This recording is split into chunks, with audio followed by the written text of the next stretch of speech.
morning. It is so good to see you today here at service. Welcome to Redeemer's Church.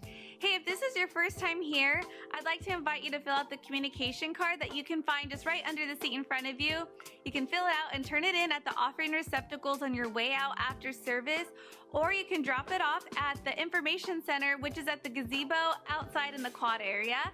And if you turn it in there, you will get a Redeemer's Church mug and also a voucher for a Missio Day coffee. You can also find the form online at redeemerschurch.com/new. If you take a screenshot of that form, you can show the barista at Missio Day and you will also get a free drink. We also have a Redeemer's Church app and you can download that right now if you have not already done so.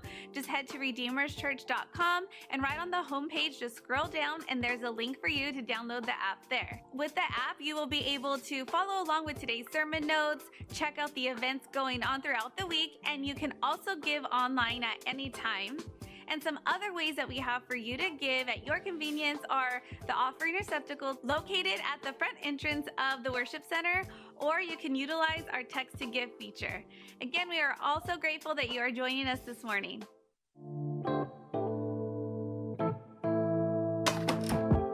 Good morning, Redeemers. My name is Maribel, and I'm the Program Director for Serve Reedley. I just wanted to take a minute and talk a little bit about one of our branches that is the Community Resource Network. Our Community Resource Network is a network where we receive needs from families throughout the community. Needs in our community range from groceries, toiletries, clothing. We've even been able to help some families receive reliable transportation and minor home repairs. If you know of someone that has a need, please send them to our website to submit a request. On the other hand, if you are someone that would like to fulfill a need, you can also go to our website and sign up to serve. For more information on how you can get involved, go to servereedley.org. Hey guys, our Redeemers Men's Group has started. It is meeting every Wednesday night at 6:30 here on campus. Every week we're building community, working together, playing together, doing different activities every week. This week we have the opportunity to work on the play area behind the children's wing. We are preparing for a play structure, so we're working on that. We're gonna have pizza, work together, a short check-in after. It's a great time. Join us every Wednesday, 6:30 for the Redeemers Men's Group. I'll see you there. Hey Redeemers, we will be holding child dedications on Sunday, June 19th. If you have committed your life to Christ, I would like to invite you to participate in this very special tradition where you get to stand up in front of our church family and commit to raising your child in Christ. Just head to redeemerschurch.com/hub to get signed up today. You guys ready for the world?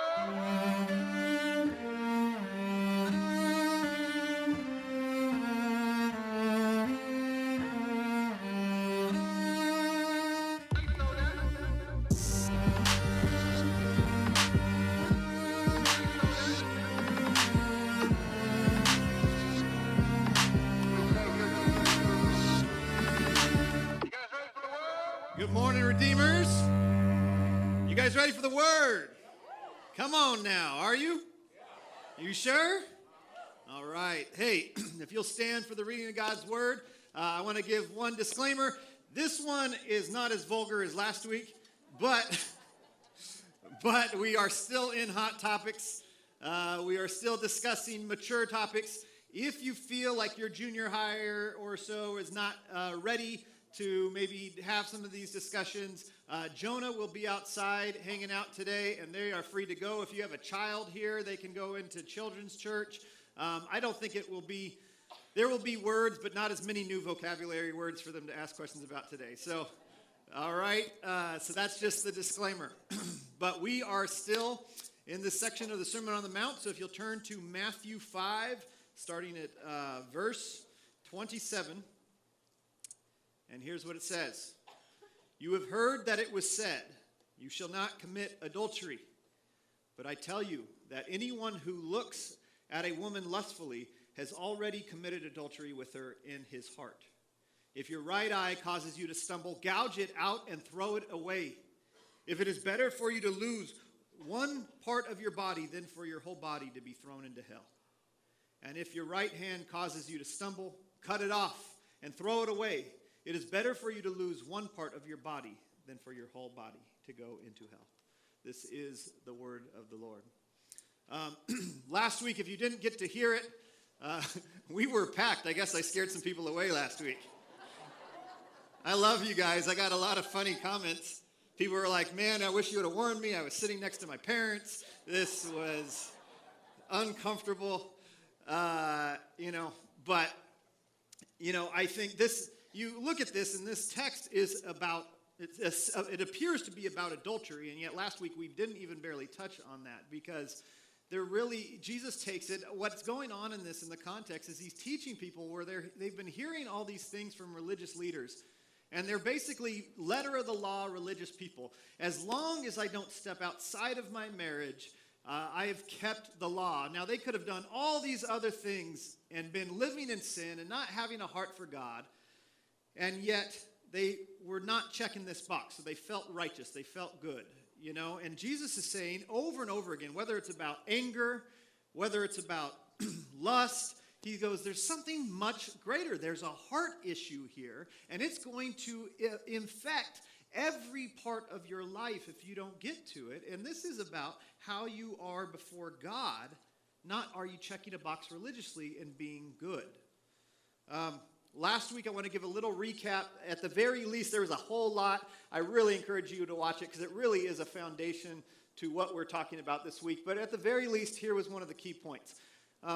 Here you have this difficult thing that Jesus is saying, because he talks about adultery, and if you've been raised in a highly religious environment that wasn't good for you, you might go, see, the church is so uptight about sex. We made the case last week that it is not. It actually has a very high view of it. But it does appear that way, because he's talking about lust in your heart. And then he starts talking about hell, and they're like, there you go. Everybody who has lust is going to hell. That's all of us.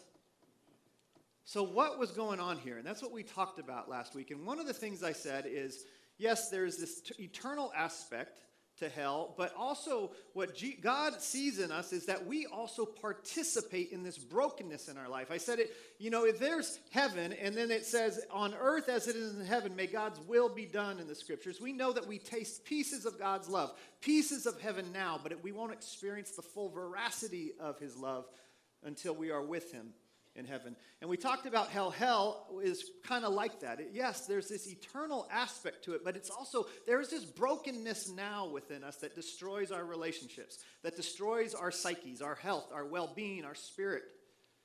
And when we participate in things or allow certain things in our hearts, they destroy us, and we taste that brokenness, that loneliness. So we talked about hell is this. When we talked about sex outside of marriage a lot last week, and what we talked about there is the main point was this: hell is being naked but not committed. And what we talked about is it's this idea from Genesis 2 that they were naked, that God made them, and they were transparent in this perfect relationship with God, with one another, that they trusted one another, that there was this full love and trust. They didn't worry. It says, and they had no shame. They didn't look at themselves and worry that they were going to be found wanting, that they were going to be found unlovable. And one of the worst things we can experience is to go, I am fully transparent. I am letting you see my soul, my struggles, my physical body, my internal body. And when you looked at me, when you finally saw who I was, you decided I was not worthy of your love. That somebody would be unfaithful to us, that somebody would tell us that we are ugly, that somebody would tell us that we are not beautiful, not wanted, not desired. That is at the greatest depth of our pain, is that we would find out. I shared with you about that fear of being rejected, whether it be here or in a relationship or at church, or of finding out that I am not worthy of love if somebody saw me. So our hell last week we were looking at is being naked, fully transparent, fully known, and finding out that nobody is willing to give their life to me, that they don't love me when they see me. Today we're talking about marriage. And so we're in the same thing. It's lust in hell, sex in hell. So today's message is all hot and bothered, once again, on sex and hell. And part 2 is the focus on the aspect of adultery, of marriage. What is the focus here? We did the big picture last week. And when we look at this, marriage has its own different type of hell when it's done wrong, when there's brokenness.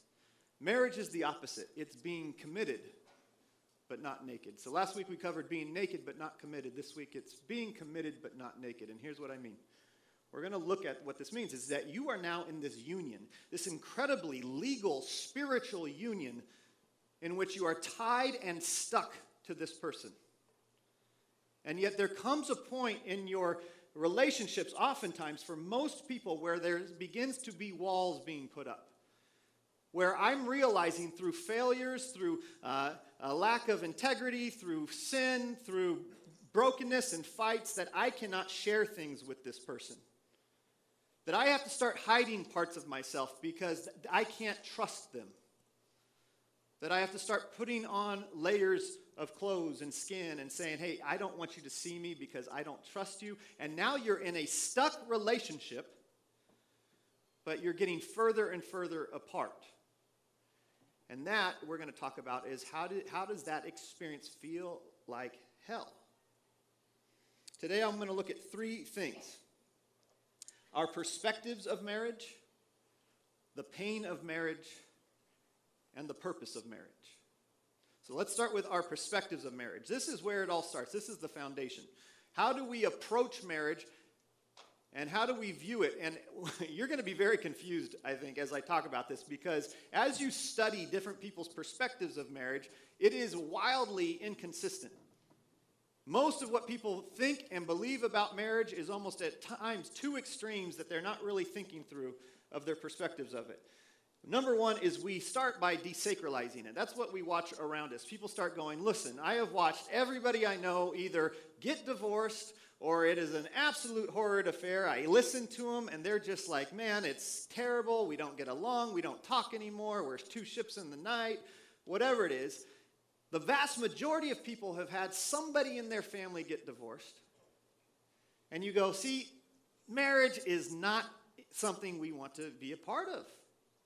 We desacralize it. We say it's not this sacred institution. It's so messed up. And even the people who don't get divorced, man, they're always just talking about how hard it is, how much pain there is. There's this fighting. There's this loss of love. And so we watch that societally right now where marriage is we're talking about it and we're saying, hey, let's put it off at the very least. At the very most, do we need it? It's such a cultural institution. It's been socially created. I found this on the web. Oh. Siri's like, stop.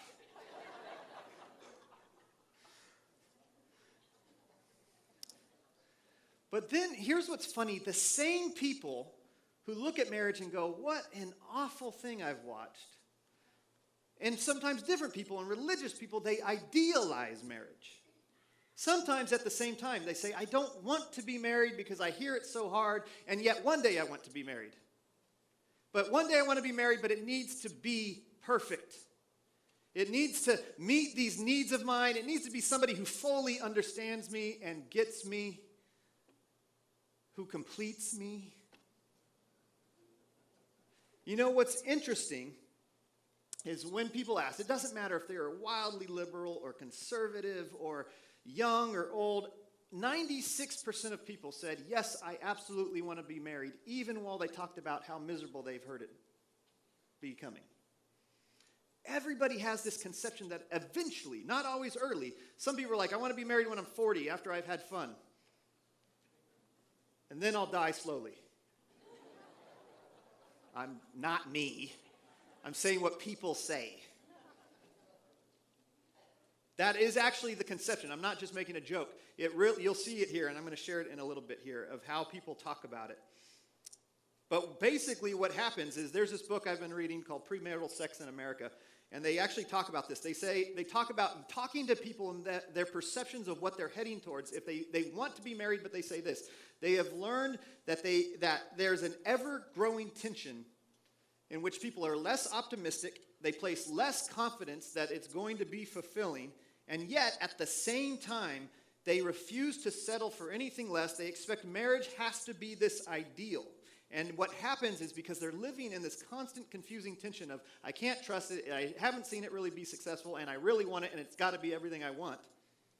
No relationship they experience, they said, ever feels like it could live up to what marriage is supposed to be.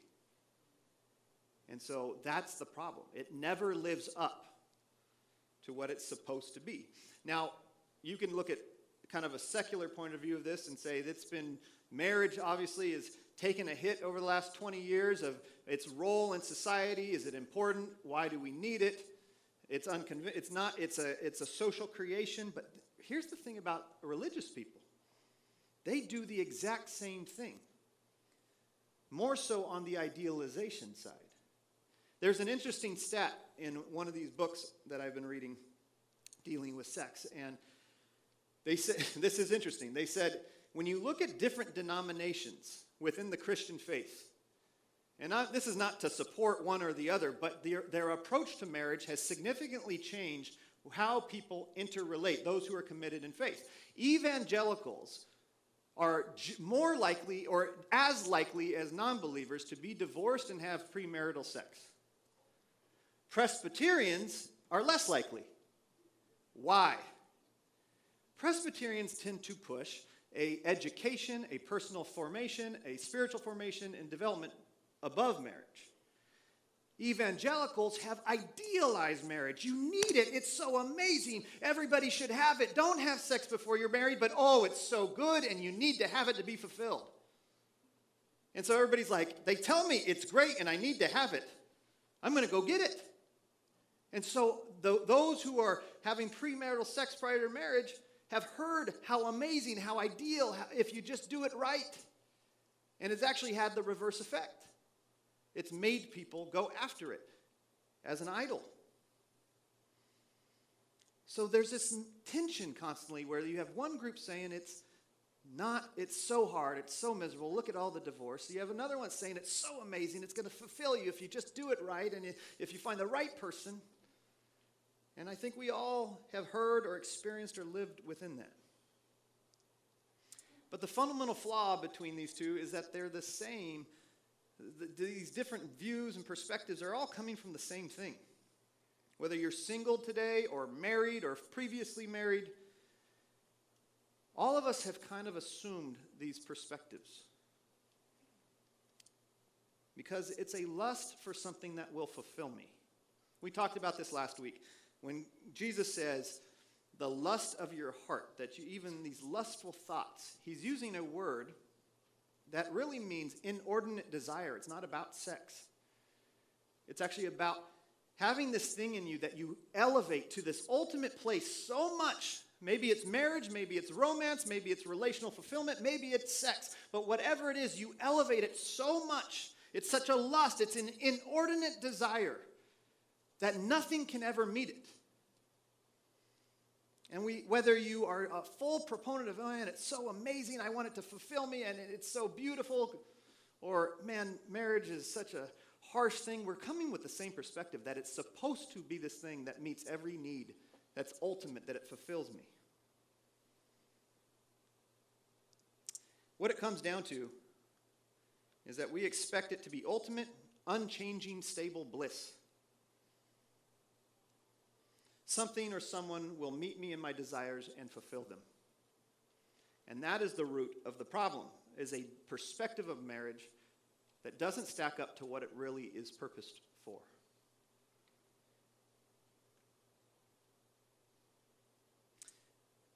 Quoting from that book, Premarital Sex in America, here's what it says. Emerging adults expect to change what they think and feel and want as they move through college and their early adult years, and that such change will move them from being who they are now to their true selves. To commit to a relationship is to promise not to change. Change, it's clear, is perceived as inherently damaging to marriage. This I thought was interesting because the whole perception of people entering in towards a life in which they say, eventually I want to be married, what they're saying is, I expect to change a lot right now. Change what I love, what I enjoy. So I need to do all my changing as an individual because one day I'm going to get married and that's where things go to not change. That's where you're stuck and everything stays the same. So it's a perception that once I finally know who I am, I will find somebody who will fulfill me and then things will blissfully stay the same if it all works out right. And it's an expectation not of change, but of staticness. Last week we talked about the difference between consumer sex and covenant sex. And when you take that, if you have been developed in a mindset that sex is about how does it meet my needs, how does it fulfill me, how does it get me intimacy, it's going to destroy you. Covenant sex is about how do I give my life, my full commitment, that what I physically do is a spiritual and emotional reality of what I'm giving my whole life to this person. It's a commitment. Today I want to look at covenant marriage versus consumer marriage. It's very much the same, and they are linked, because if we started out with this perception that marriage is about fulfilling me, I have a consumer perception of marriage. If marriage is about completing me, I have a consumer perspective of marriage. So what is its purpose? So you can be religious, be in a marriage, feel like it's okay, but still be working from a consumer mindset. Which is, as long as this person makes me happy, we're good. As long as this person serves me the way I want them to, we're good. You can be holding the same perception in your marriage as anybody who's not a believer, because we've all approached societally the same idea that this thing needs to meet me where I'm at. Consumer marriage is how will this better add to or fulfill my life? And if we're being honest, that's in us. Whether you say it, most of us do say it, but maybe not. Maybe we just live it. How is this thing helping to better add to or fulfill my life? Here's who I am. I need to add to it or meet me where I'm at to make it more full. A covenant marriage is completely different. It looks at it from an eternal and external perspective. It says, how will we change and transform one another into Christ's likeness? How will we change one another to become greater, more beautiful, more glowing in Christ? And man, well, if that perception right there of how I approach it changes everything about the why of marriage, what I expect out of it, why we fight, why we struggle. If you're single, what I'm looking for, it will change everything. One of my favorite pastors, Tim Keller, said, it's really interesting the way people choose a marriage partner today. Because what you really need is somebody who's a companion in faith for longevity, change, and health. But what we typically do is we go, first off, are they attractive? Second off, are they successful? And then third or fourth, are they good people who love Jesus?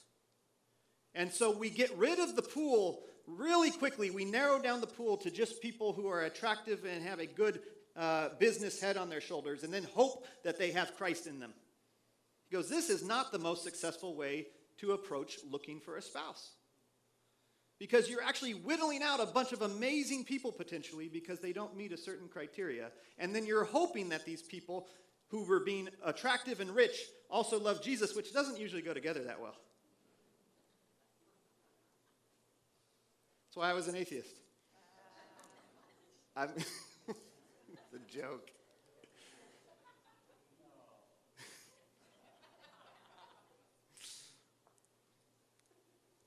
But it's a great thought. Like, we don't approach it. We approach it as a consumer. How will this person meet my physical, sexual needs? How will this person, how will they be a good business partner? How will they keep us financially stable? These things don't last. And yet we've whittled out a whole pool of people based on these two components that are so fragile. And hoping that maybe they get their faith act together someday.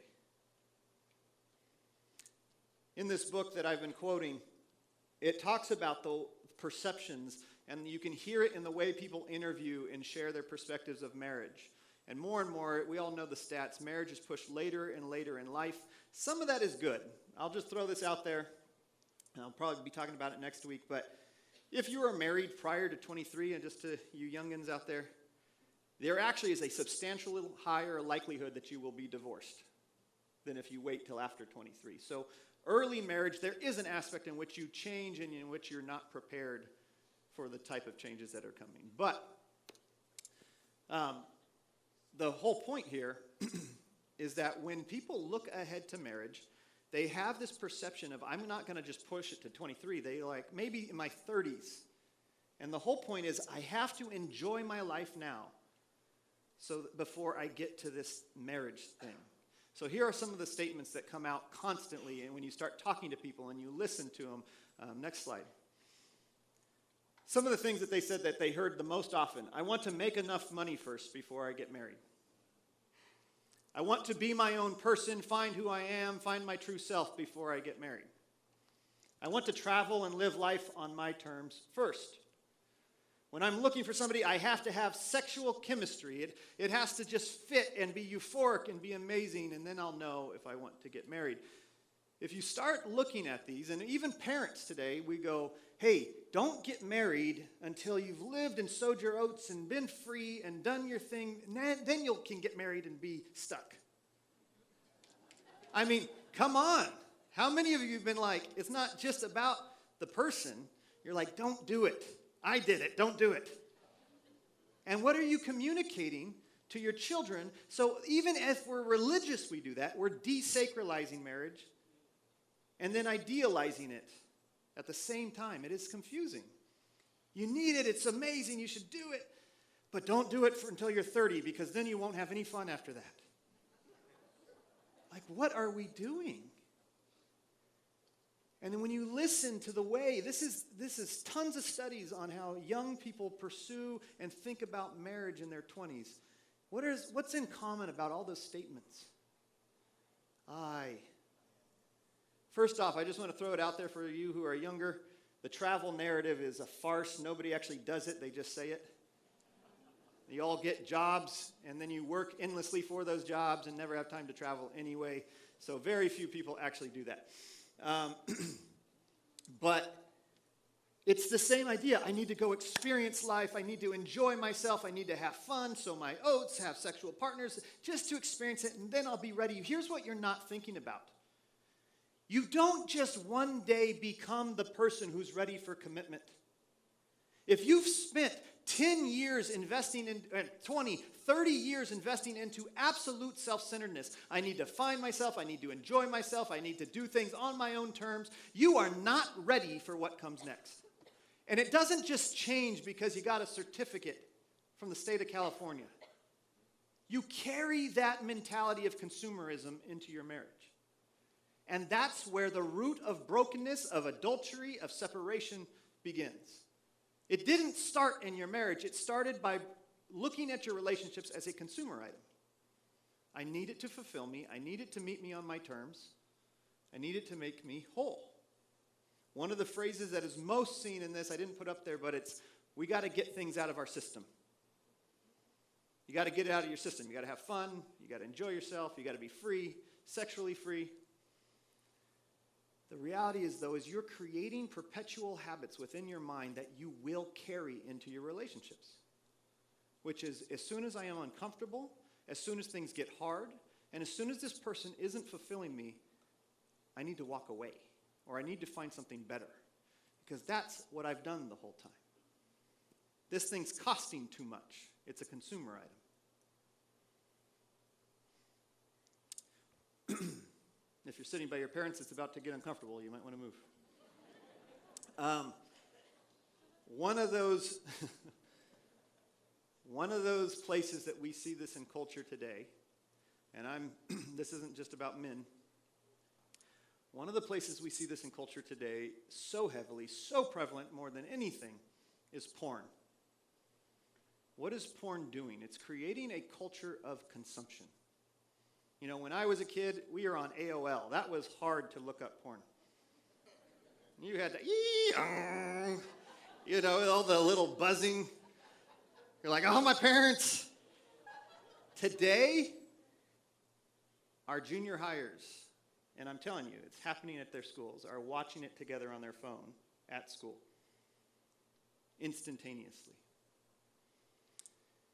Porn is not only spreading everywhere, 86% of men have seen it within the last month. The other 14% lie.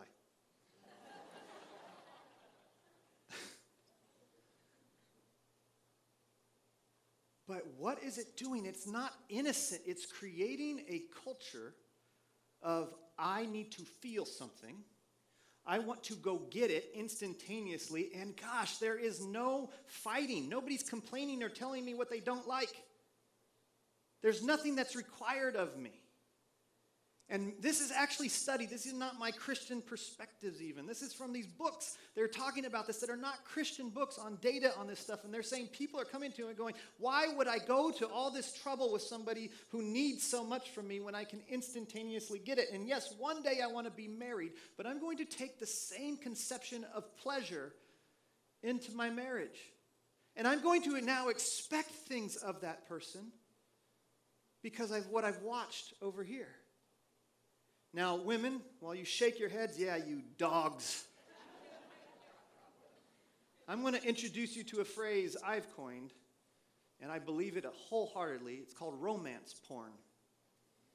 Yours just is nice and on Netflix. It's on Bridgerton.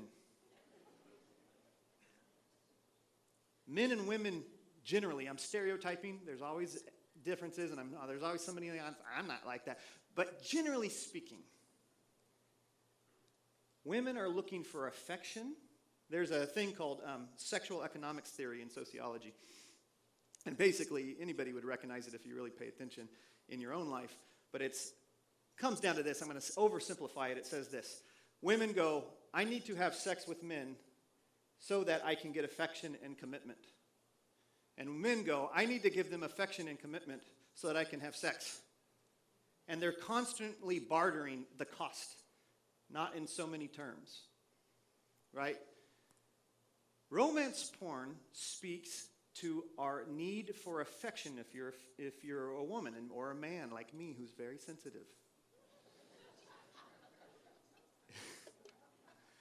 It speaks to your need for intimacy, for that savior complex. Somebody that comes and goes, there's nothing you need to change. You're so wonderful. I'm willing to give up everything and move across the country to see you.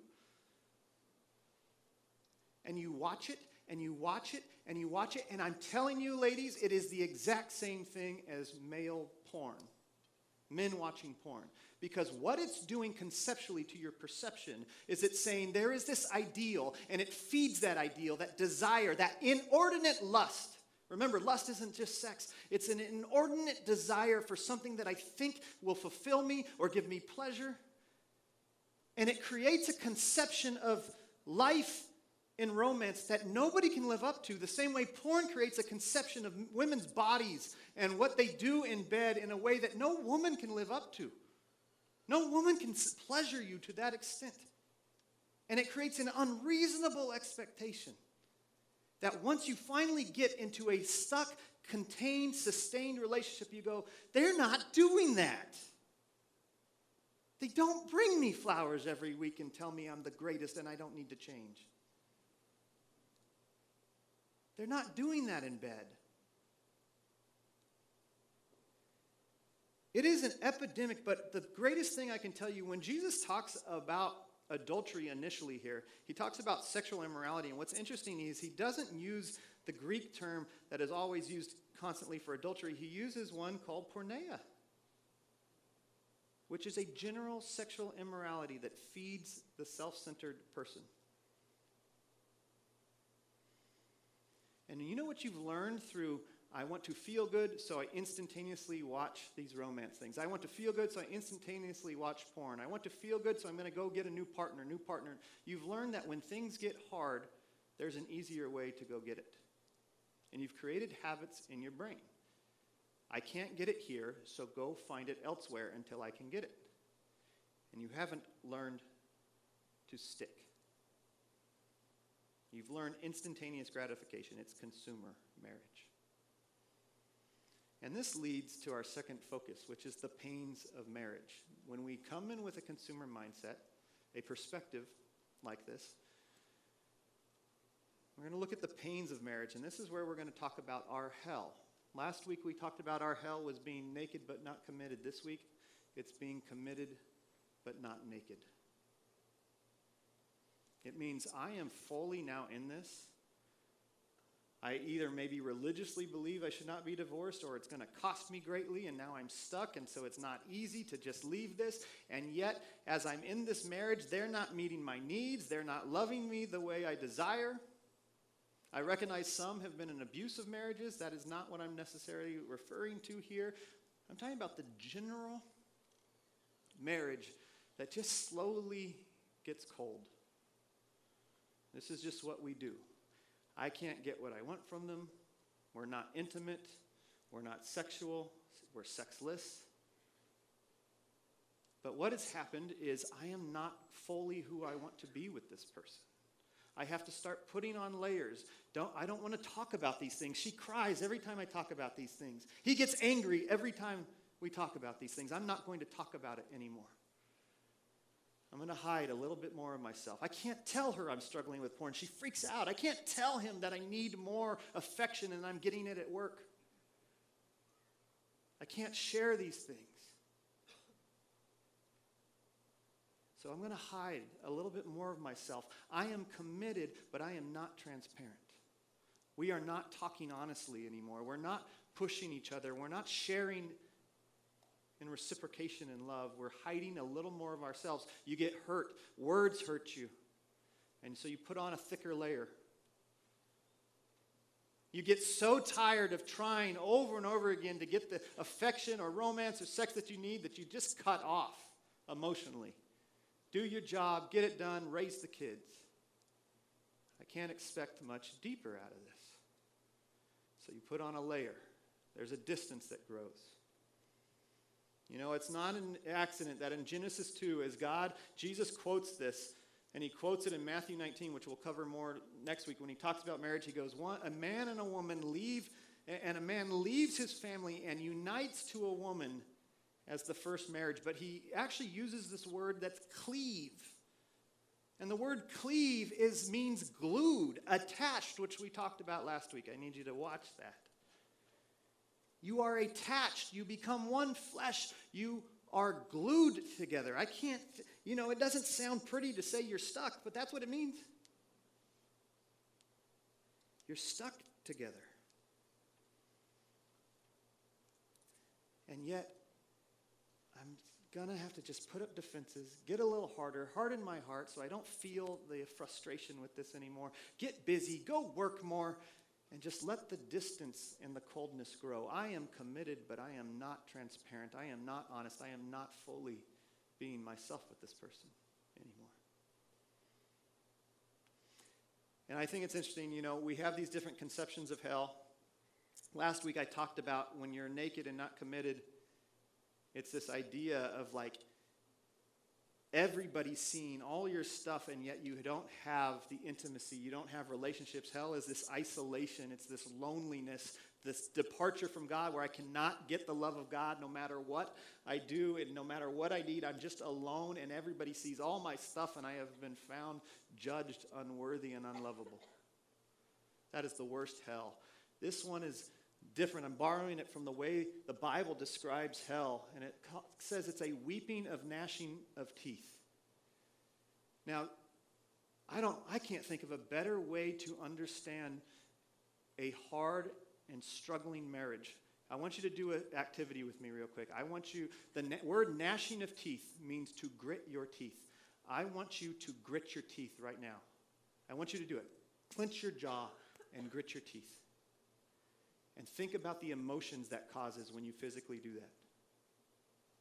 I don't see enough jaw lines here. Come on. Let me see your jawline. Grit your teeth. What emotions come out? Just that physical feeling when you do it, what are the emotions?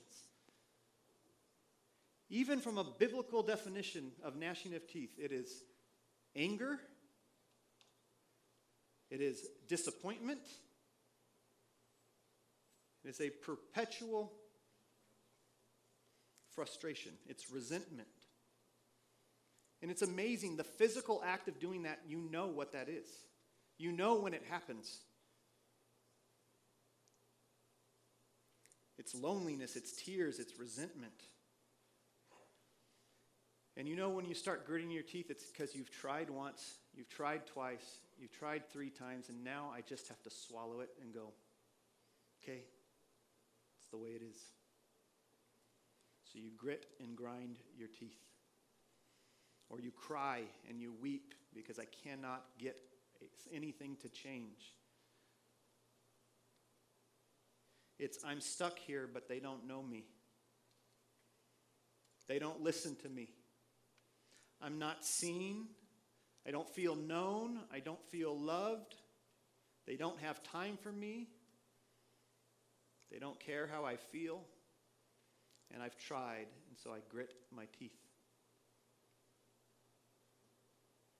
We come into relationships, and as this happens, we begin to put layers back on. Remember, lust is an inordinate desire, and it comes from this.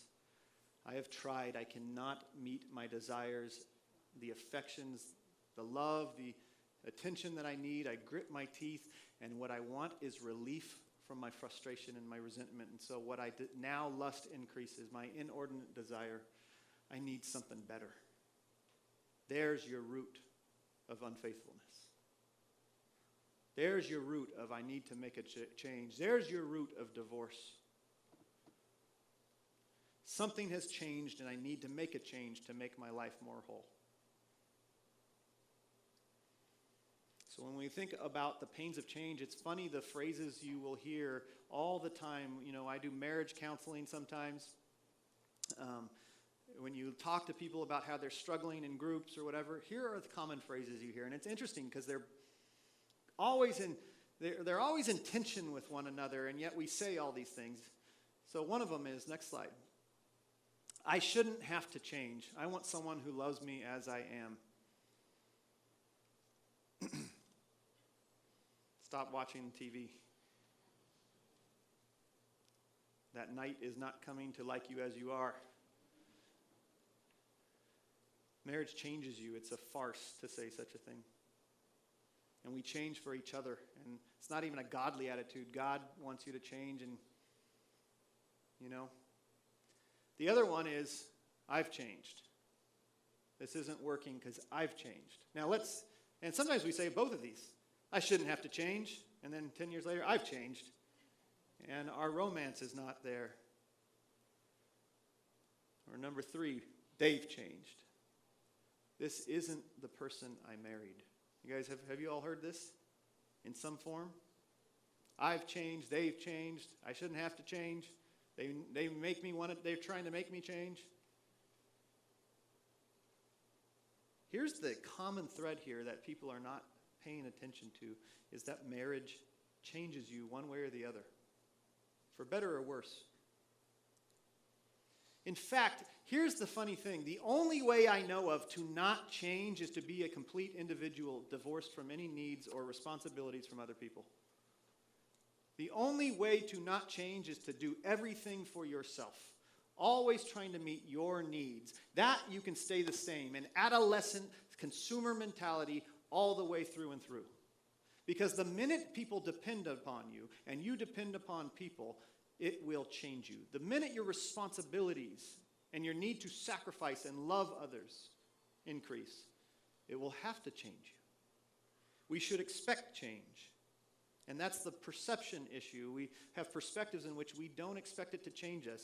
We go in saying, I need to change, I want to change my life now and then get married where I won't. And it's the complete opposite. The most change is going to happen as you are committed to things. There's an anthropologist named Margaret Mead. I don't suggest reading her. She's wildly not Christian.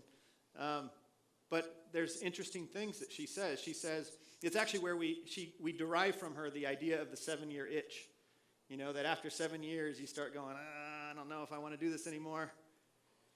But she said there's going to be 3 types of marriages that you go through if you observe marriages. Now, she literally had 3 marriages. But she said there's 3 stages to change in marriage. So the first time you get married, it's about lust and pleasure. It's about personal pleasure seeking. How do we make each other feel? Romance, sex, like it's about meeting needs. This person meets me where I'm at physically, emotionally, sexually. And then stage 2 is responsibility. We are forming a foundation of a family or children or work together, and we are building this thing together. So we are now being business partners in some way. We're building on the responsibility. And she says the third stage is companionship. You know, and as you get older, you go, I need a friend. I need a companion who goes along with me in things and does the things that we can do. And we do things together. Now, she literally had 3 marriages, but what's interesting is if you really think about the development of change in even one marriage, all of us will go through this. You will change in these ways. That's why I think it's interesting. Regardless if she's not a believer, she actually, I think, hits it. You do change in these ways. You start out in rapturous love and just wanting one another to fulfill each other's physical and emotional needs. You then become responsible in some fashion in work or family or children. And then as you get older, you go, we need something deeper. I need a friend with me. And what happens in marriages is we don't expect change oftentimes. We're unaware of the fact that we are changing this way, and we don't change the same way at the same time. There's not like a date, like, all right, you're 40, it's time to start looking for marriage, for a companion. It happens along the spectrum. So if one partner is still in responsibility mode, we need to get work done, we need to do all these things, and one's going, I just want somebody to sit with me. There you go, we've changed. But we all change. We all are adapting. You know, Michelle and I have struggled with this because I'm looking for companionship. She's still in lust mode. Like, I'm like, Michelle, I just need a friend, and I'm not a piece of meat. And it's a lot.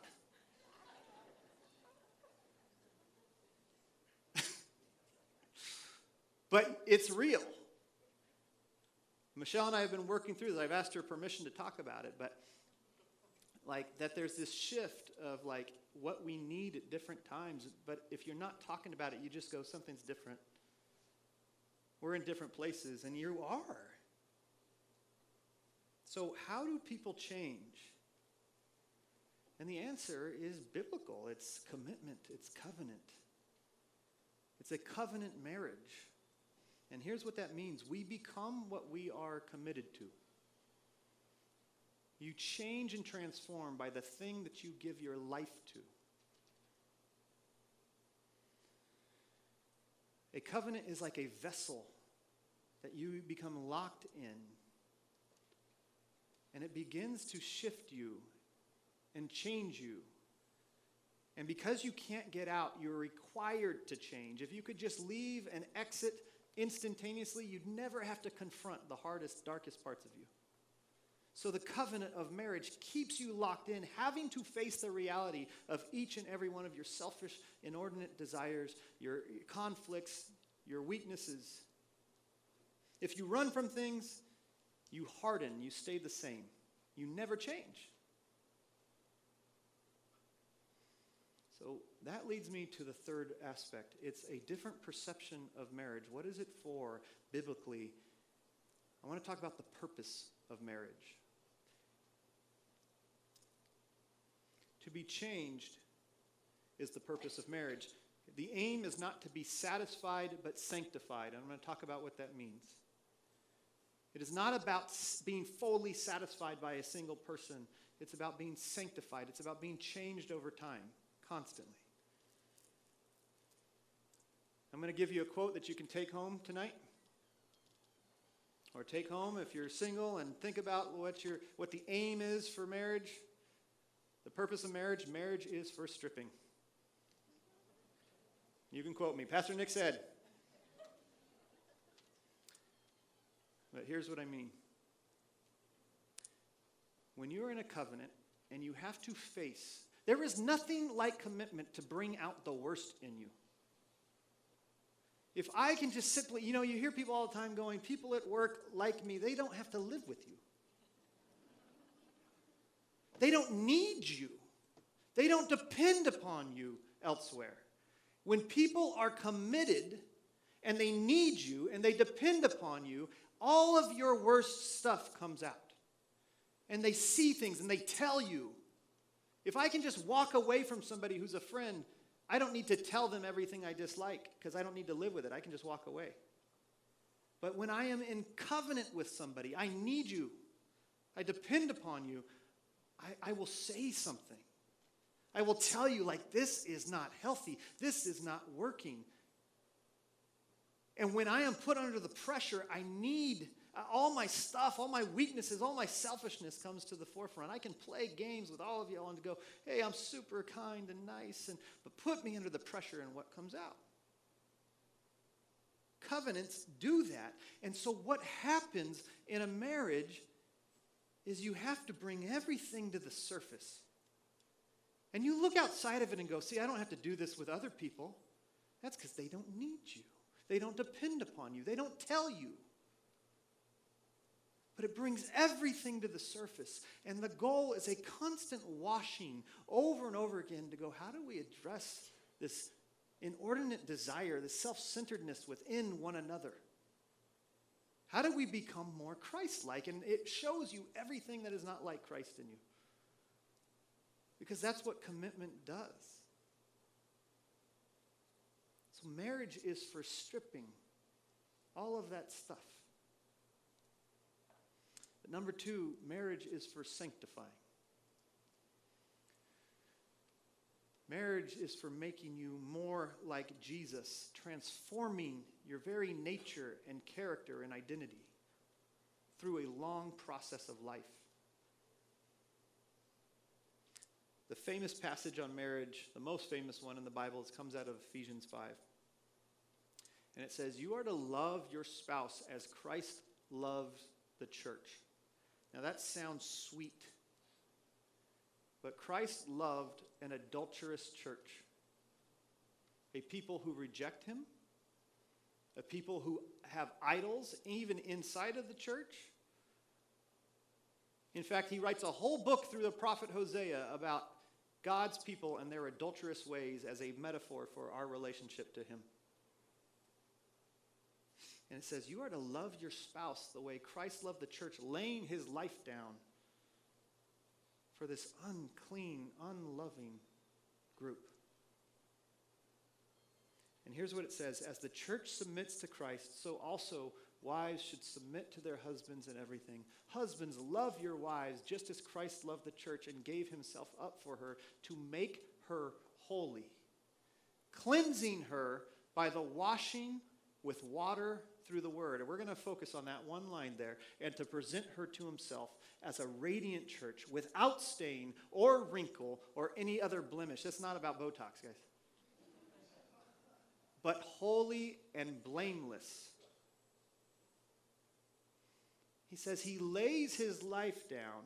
He cleanses her through the word, constantly washing. You don't take one bath. If you did, you'd be stinky.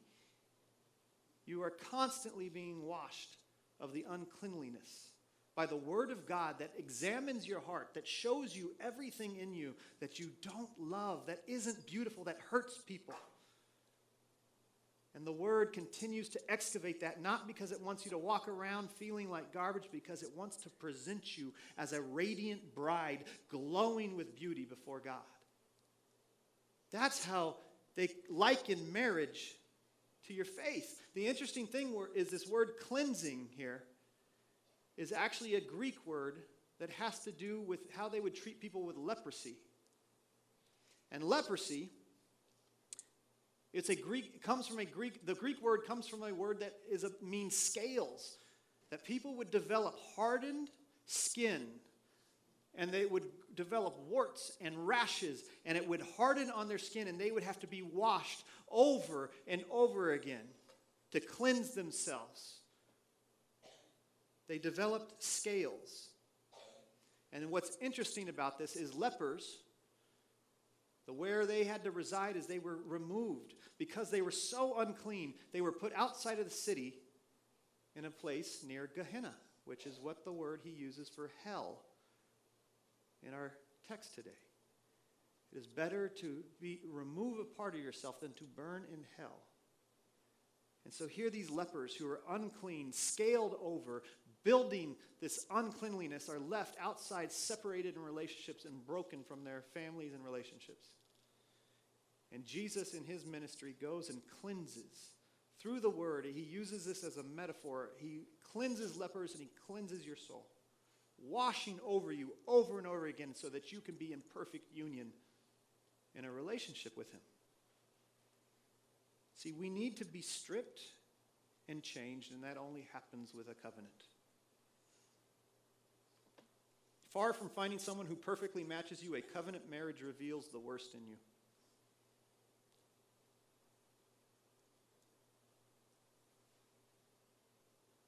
See, there's multiple types of marriages, and this matters for all of them.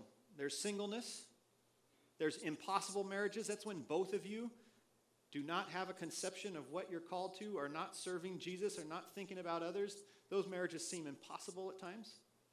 There's bad marriages. That's when maybe one of you is really trying and the other could care less. And I know there's people all across the spectrum. And then there's good marriages. You both know you need to serve one another. You both know you should. And you know what? Even in good marriages, you know what you want is equity.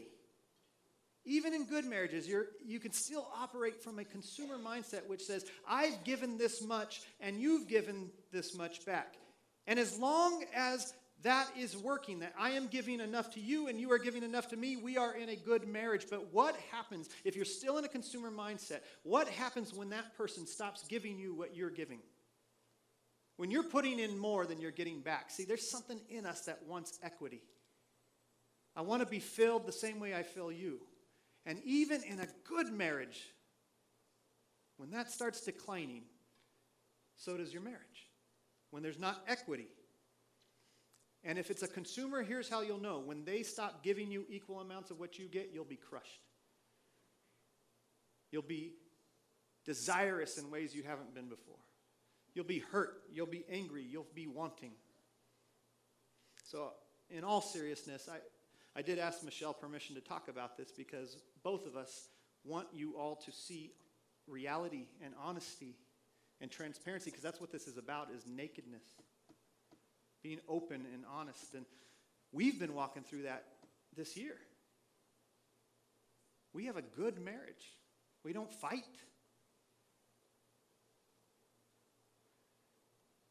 We get along. She's amazing. She does everything I need and more. She's supported me 100% in everything I've ever done in ministry. And yet there became this point where we started talking and I'm going, there's something inequitable here. We're not getting equal amounts back and forth. And it created a division because what I wanted was the same fulfillment of what I felt I give. And I wanted back in full amounts. And I felt inequitable and I began to be resentful. And that is not her fault. You know what it was? It was inordinate desire. I'm not talking about lust sexually. It was something much deeper. It was inordinate desire for self-centeredness that I was feeling like I didn't have enough.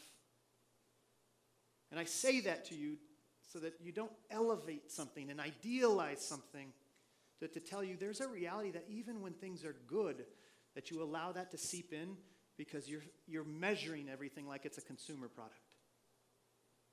And that is not what marriage is. It's not an equitable distribution of give and take all the time. It is something that changes us. And I can say that's the beauty of having her, is that we can talk about those things transparently. And I can see my own stuff and go, that needs to change. It needs to be transformed. There's still pieces in me that are not beautiful. And hopefully I do the same for her.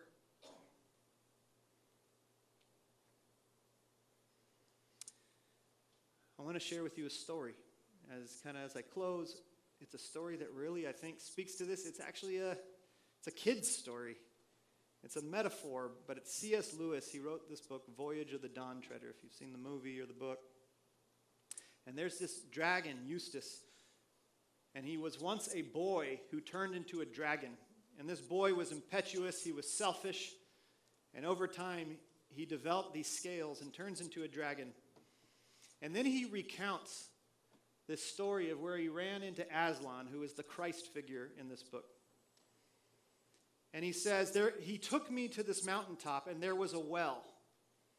And this dragon, this lion comes and takes this dragon to the well, and he says, the water, and this dragon was having pains throughout its body and in its foot. It was in pain all the time. And the water was as clear as anything, and I thought if I could just get in there and bathe, it would ease the pain of my leg. But the lion told me I must undress first. So I started scratching myself, and my scales began coming off and all over the place. But just as I was going to put my feet into the water, I looked down and saw that nothing had changed. They were all hard and rough and wrinkled and scaly, just as they had been before. Then the lion said, "You will have to let me undress you." And then the lion takes his claw. Next slide. And he said, I was afraid of his claws. I can tell you, but I was pretty nearly desperate now. So I just lay flat down on my back to let him do it. The very first tear he made was so deep that I thought it had gone right into my heart. And when he began pulling the skin off, it hurt worse than anything I've ever felt. The only thing that made me able to bear it was just the pleasure of feeling the stuff peel off.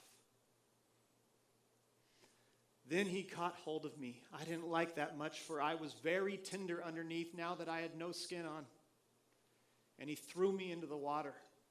It smarted like anything, but only for a moment. After that, it became perfectly delicious, and as soon as I started swimming and splashing, I found that all the pain had gone from my arm. And then I saw why. I had turned into a boy again. This imagery sticks with me because what the selfishness of this boy had built was scales, hardening, clothing that was so hard and so ingrained that they could not see who he really was anymore. He'd become a dragon. And though he tried to change himself by his own stripping, it did not take. It took God coming in and going, I need to undress you. I need to rip away these things. And it was so painful because they were so ingrained in what had developed over years. So attached in all the pains and the hurts and the scars of your marriage is so attached that you've developed hard scales, distance. I am no longer naked, I'm just committed. And God had to strip it. One by one, every scale peeling off from the skin, everything that had been developed. And then he bathed him in the water to cleanse him, purify him, and bring restoration and healing. See, I don't think there's a better emotional way to describe sanctification. A better way to understand the way God transforms us. And it is only by laying there and allowing it to happen to say, this is what it's for. I can't keep saying I don't want to be changed. I'm a dragon. It's I want you to see everything and strip it. And if it hurts, I'm going to take it because I just want to see it fall off. I want to be who you made me to be. See, marriage is a small taste of this process. It is God who does it. It is the Holy Spirit who does it. Marriage is a taste of how that can occur, but it is not the ultimate form. It is not an idealized thing. It can be beautiful, but it can also happen. You can also be sanctified even without marriage. Marriage does it in this container that requires you to see all the stuff and pull it away. But even if you're single and you're like, I want to find love, I want to find somebody who loves me like that, you still have to run to God. If you're in a marriage and it is stuck, good, bad, or impossible, at some point you have to go, this isn't working. I need to run to God and allow him to show me everything in me that has developed to be a hardened heart, or a hardened character, or a sin, or an inordinate desire or lust. It reveals all that. If you're single, it reveals all that. The things I need to feel fulfilled, the idols of my heart, I need him to show it to me. And I need to depend on him to strip it until it changes me. See, the reality is, it doesn't matter where you find yourself in life, that desire for ultimate fulfillment leads us, and that we can't get it will lead you to weeping. Am I lovable? Am I enough? It will lead you to gritting and gnashing of teeth. Nothing works. You rage. Sometimes you rage against God. How did I end up here? How did I end up stuck here? And the question is, are you going to continue to grit your teeth and rage against God? Or weep? Or are you going to go, God, what do you want to do with this to transform me? To change me, to reveal every part of my soul that says you're not enough? Are you going to say, I really want someone who better reflects my needs, or I really want someone who helps me reflect Christ? We cannot idealize it. It will fulfill every sinew of my being, and we cannot desacralize it. It is a godly institution in which God uses to transform us. In no way else that anything else can, like a covenant. But 1 Corinthians 7 says this, now to the unmarried and the widows I say this. This is Paul speaking. It is good for them to stay unmarried as I do. But if they cannot control themselves, they should marry. For it is better to marry than to burn with passion. If any brother has a wife who is not a believer and she is willing to live with him, he must not divorce her. And if a woman has a husband who is not a believer and he is willing to live with her, she must not divorce him. For the unbelieving husband has been sanctified through his wife, and the unbelieving wife has been sanctified through her believing husband. Do you see what this is saying? It's not saying all your marriages are going to be so fulfilling. He's acknowledging, like, some of them are not going to even share your faith. If you were married when you became a Christian, how hard that is going to be. If you're unmarried, he's not saying, oh, you got to be or you'll never be changed. He's like, stay there. Give me your full devotion. And if you get married, give me your full devotion. Be changed. Be transformed by Christ. May he be enough in your life. And if you are in this marriage, and it is one in which you are not congruous right now, may you be sanctified through that process. See, that's the goal. That's the purpose. I want to be transformed. How different is that from I want to be fulfilled?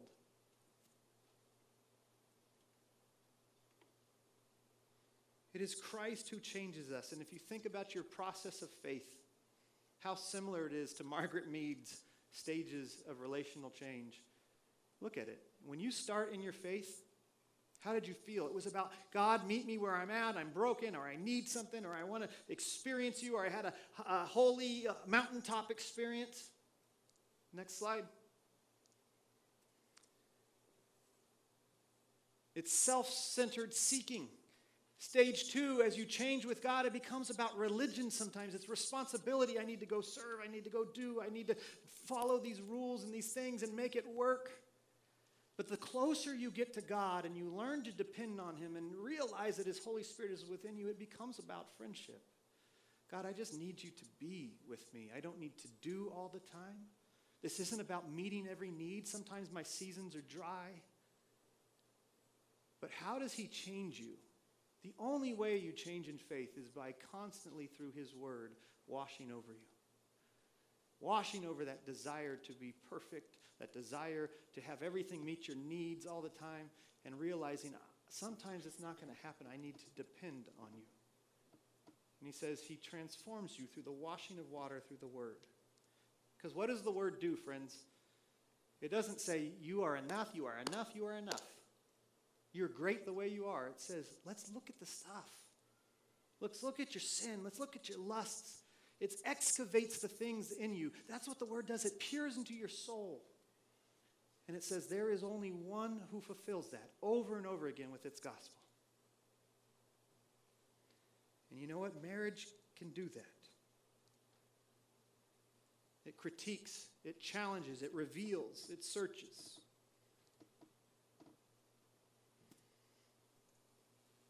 That's why we have a Christ who says, I am committed unto death for you.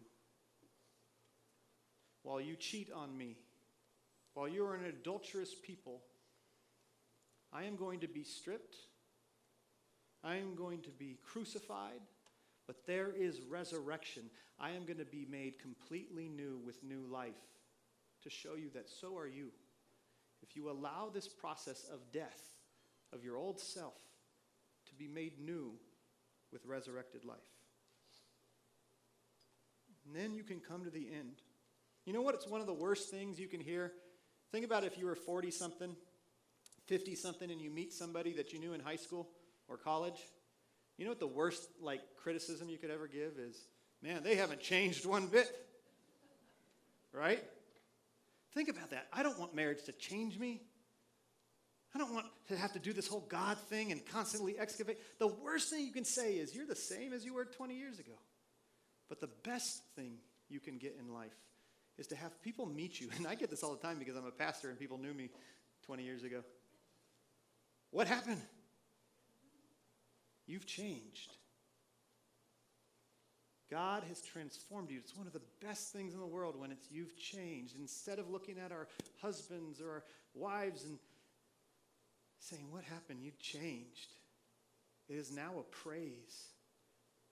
Because you've put your life and your faith and your relationships into God. They come to the later and you go, man, you are not the person I married.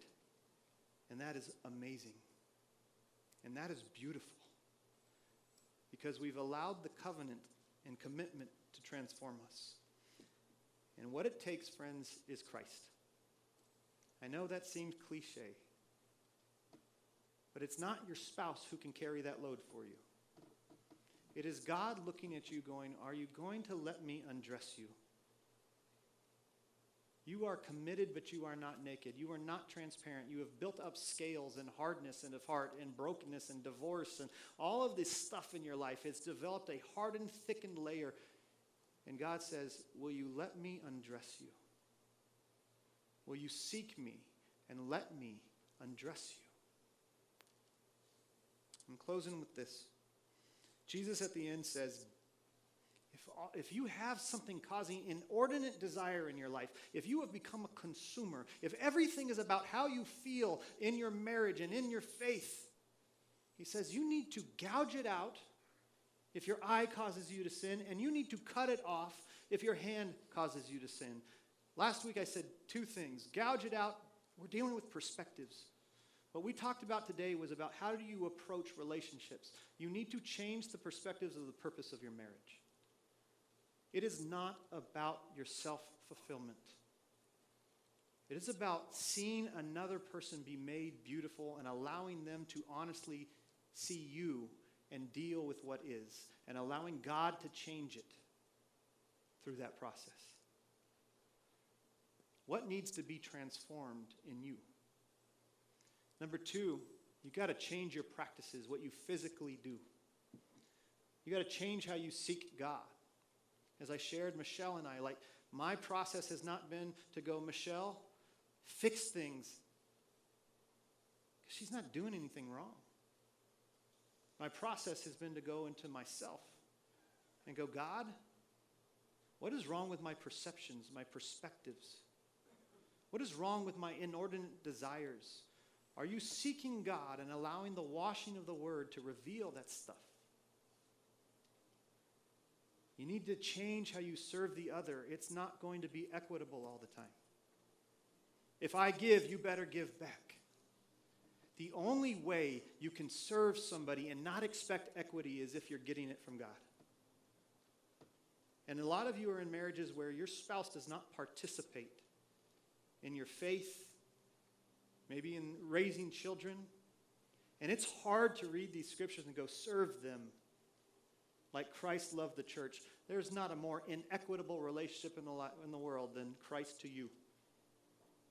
the one who gave his life so that you might find transformation. So how do I get the power to do that? I have to get filled. But I have to get it from something much higher. Whether you're single, impossible marriage, bad marriage, or good marriage, I have to get enough in seeking God with others that I can give more when I feel like something is not coming back equitably. That I can give more grace. That I can serve somebody not so that they will serve me, but because I've already been served by Christ. And that is a constant seeking of God.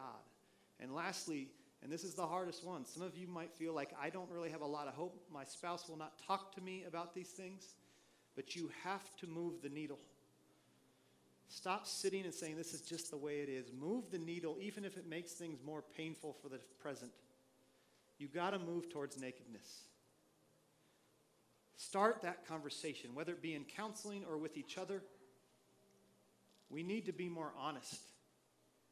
And as one or the other, both of you need to commit to saying, I'm not going to take offense and cry and get angry at everything you say. I'm going to listen, because we need to be more honest to bring the stuff to the surface and allow the washing of the water with the word to go, what is wrong within us?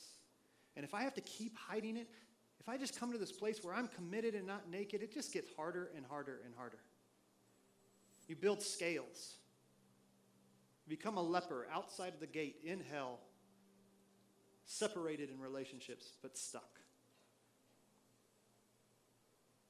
So you go, hey, can we start having conversations honestly about the stuff I see in you and the stuff you see in me? And we have to be committed to that. If you're not in a relationship which can do that, move the needle to get to a third party, because you need it. That's how you transform one another. That's how you serve one another. That's how you change. First, that God is filling me up. Second, that I am committed to allowing everything painfully to come to the surface and love you and ask you to love me in return, while you see all the things I didn't want you to see. Not so that we can be proud of it or okay with it, but so God can change it. I'm going to read this verse as I close. 1 Thessalonians 5. May God himself, the God of peace, sanctify you through and through. May your whole spirit, soul, and body be kept blameless at the coming of the Lord Jesus Christ. The one who calls you is faithful, and he will do it. You guys believe that? That even if you're in the worst of circumstances, that the one who calls you is faithful. If you run to him, he will sanctify you. He will change you. He will make you more like Christ. Amen? If you'll pray with me. God, thank you for our time together, Lord. There is no more sensitive topics, Lord, than the brokenness of relationships, the feeling that we are never changing, perpetual cycles of frustration, of gnashing of teeth, Lord God. I pray right now, Lord, for our marriages. I pray for those who are not in marriages, Lord, that they would have learned to depend on you now so that they can carry that in to relationships with fullness, with integrity. And for those who are in them, Lord, or are going towards them, Lord, that they would lay their issues before you. Lord, for those who are in marriages where the spouse does not participate in faith or want to talk about these things, God, I pray for perseverance and strength, that you would surround them with others who would sharpen them and sanctify them in community. And Lord, that you would continue to be enough that they can give the way you have given, the way you have loved your church. God, these are all difficult things, but all of it is empowered by your Holy Spirit. So Lord, I pray that over everybody here, that your Spirit would be on us, that you would sanctify us and transform us with the washing of water through the word. In Jesus' name. And all the people said, may God's grace and peace be with you this week.